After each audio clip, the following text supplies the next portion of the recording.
ಎಲ್ರಿಗೂ ರೈತರ ದಿನಾಚರಣೆ ಹಾರ್ದಿಕ ಶುಭಾಶಯಗಳು. ರೈತರಿಗೆ ಹೆಣ್ಣು ಸಿಗ್ತಾ ಇಲ್ಲ ಅಂತ ಅನ್ನೋದು ಎಲ್ಲ ಕಡೆನೂ ಇದೊಂದು ಪ್ರಾಬ್ಲಮ್ ಆಗಿದೆ. ಅಂದರೆ ರೈತರ ಮಕ್ಕಳಿಗೆ, ರೈತರು ಕೆಲಸ ಮಾಡುವಂಥವ್ರಿಗೆ, ವ್ಯವಸಾಯ ಮಾಡುವಂಥವ್ರಿಗೆ, ಬೇಸಾಯ ಮಾಡುವಂಥವ್ರಿಗೆ ಹೆಣ್ಣು ಹೆಣ್ಣು ಕೊಡ್ತಾ ಇಲ್ಲ, ತುಂಬ ಡಿಮ್ಯಾಂಡ್ ಮಾಡ್ತಾವ್ರೆ ಅಂತನ್ನುವಂಥದ್ದು ಎಲ್ಲ ಕಡೆ ಇರುವಂಥ ಸರ್ವಸಾಮಾನ್ಯ ಪ್ರಾಬ್ಲಮ್ ಇವತ್ತು. ನಾನು ಯಾವುದಕ್ಕೂ ಯಾರ ಹತ್ರನೂ ಇಲ್ಲಿವರೆಗೂ ದಯವಿಟ್ಟು ಅಂತ ಕೇಳಿಲ್ಲ. ನಿಮ್ಮ ಹತ್ರ ಕೇಳ್ತಿದ್ದೀನಿ, ದಯವಿಟ್ಟು ರೈತರಿಗೆ ಹೆಣ್ಣು ಕೊಡಬೇಡಿ. ಅವ್ರಿಗೆ ಹೆಣ್ಣು ಕೊಡ್ತು ಅಂತಂದರೆ ನಿಮ್ಮ ಮನೆ ಹಾಳಾಯ್ತವೆ. ಯಾಕೆ ಅಂತಂದರೆ ನೀವು ಸಾವಿರಾರು ವರ್ಷ ನೋಡಿರ್ಬೋದು, ಯಾರೂ ಮರ್ಯಾದೆಯಾಗಿಲ್ಲ, ಯಾರೂ ಗೌರವಯುತವಾಗಿಲ್ಲ, ಯಾರೂ ಹೆಂಡತಿ ಮಕ್ಕಳು ಸಾಕಿಲ್ಲ, ಯಾರೂ ತಂದೆ ತಾಯಿ ಸಾಕಿಲ್ಲ, ಯಾರೂ ಅವ್ರನ್ನ ಓದಿಸಿಲ್ಲ, ಯಾರೂ ಅವ್ರಿಗೆ ಒಳ್ಳೆ ಬಟ್ಟೆ ಬರೀ ಕೊಡಿಸಿಲ್ಲ, ಯಾರೂ ಅವ್ರನ್ನ ಒಳ್ಳೆ ಸ್ಥಾನಕ್ಕೆ ತಗೊಂಡೋಗಿ ಕೂರಿಸಿಲ್ಲ, ಮರ್ಯಾದೆಯಾಗಿ ನಡೆಸ್ಕೊಂಡಿಲ್ಲ.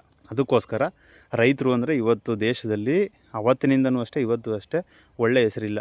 ಏನಿದ್ರೂ ಒಳ್ಳೆ ಸ್ಯಾಲ್ರಿ ಬರೋರು, ಒಳ್ಳೊಳ್ಳೆ ಅಧಿಕಾರದಲ್ಲಿರೋರು ಅಂಥವ್ರಿಗೇ ನೀವು ನಿಮ್ಮ ಮಕ್ಕಳುಗಳನ್ನ ಕೊಡಬೇಕು.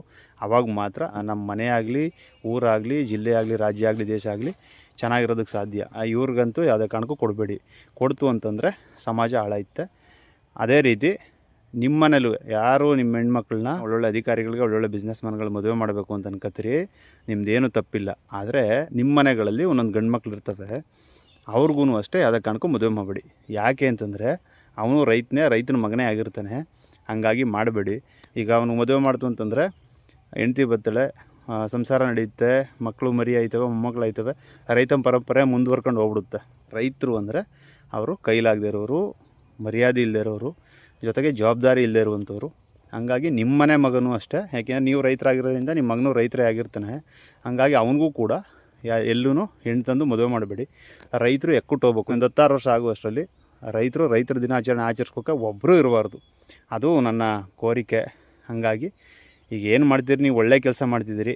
ರೈತರು ಮದುವೆ ಮಾಡಿದ್ರೆ ತಾನೇ ವಂಶ ಮತ್ತೊಂದು ಮಗದೊಂದು ಬೆಳೆಯುವಂಥದ್ದು. ಯಾರಿಗೂ ಮಾಡಬೇಡಿ. ಅವರಿದ್ದರೆ ಅನ್ನ, ಅಕ್ಕಿ, ರಾಗಿ, ಭತ್ತ, ಜೋಳ, ತೆಂಗು, ಮತ್ತೊಂದು ಮಗದೊಂದು ಕಾಳು ಕಡ್ಡಿ ಎಲ್ಲನೂ ಬೆಳೀತಾರೆ.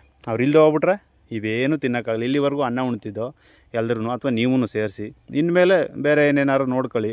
ರೈತರು ಯಾವುದೇ ಕಾರಣಕ್ಕೂ ಉದ್ಧಾರ ಆಗೋಕ್ಕೆ ಬಿಡಬೇಡಿ. ರೈತರಿಗೆ ಹೆಣ್ಣು ಕೊಡಬೇಡಿ. ನೀವು ಮಾಡ್ತಾ ಇರುವಂಥ ಕೆಲಸ ಅದ್ದೂರಿ ಆಗದೆ, ಒಳ್ಳೆ ತಿಳುವಳಿಕೋಸ್ಕರ ಮಾಡ್ತಾ ಇರುವಂಥ ಕೆಲಸಗಳು ಪ್ರತಿಯೊಂದು ಚೆನ್ನಾಗಿ ಮಾಡ್ತಿದ್ದೀರಿ. ರೈತರು ಹೆಣ್ಮಕ್ಳನ್ನ ದುಡ್ಡಿರೋರಿಗೆ, ಅನುಕೂಲಸ್ಥರಿಗೆ ನೋಡಿ ಮದುವೆ ಮಾಡಿ. ಯಾಕೆ ಅಂತಂದರೆ ನಾವು ಸಣ್ಣವರಲ್ವಾ, ನಮ್ಮ ಬೀಗ, ನಮ್ಮ ಅಳಿಯ ಇಷ್ಟು ದೊಡ್ಡವರು ಅಂತ ಹೇಳ್ಕೊ ತಿರ್ಗಾಡಕ್ಕೆ ಸರೋಲಿ. ನಿಮ್ಮ ಈ ಒಂದು ತಿಳುವಳಿಕೆಯುತವಾದಂಥ ಕೆಲಸ ಹೀಗೆ ಮುಂದುವರಿಲಿ. ರೈತರು ಆದಷ್ಟು ಬೇಗ ಎಕ್ಕೂಟ ಹೋಗಲಿ. ನೀವು ಏನಾರು ರೈತರಾಗಿ ನಿಮ್ಮ ಮಕ್ಕಳು ರೈತರ ಕೆಲಸನೇ ಮಾಡ್ತಿದ್ರೆ ಅವರು ಆದಷ್ಟು ಬೇಗ ಎಕ್ಕೂಟ ಹೋಗಲಿ. ಯಾಕೆಂದರೆ ಅವರಿಂದ ಏನು ಸಮಾಜಕ್ಕೆ ಕೊಡುಗೆ ಇಲ್ಲ.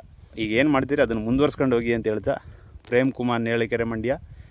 ಎಲ್ರಿಗೂ ನಮಸ್ಕಾರ.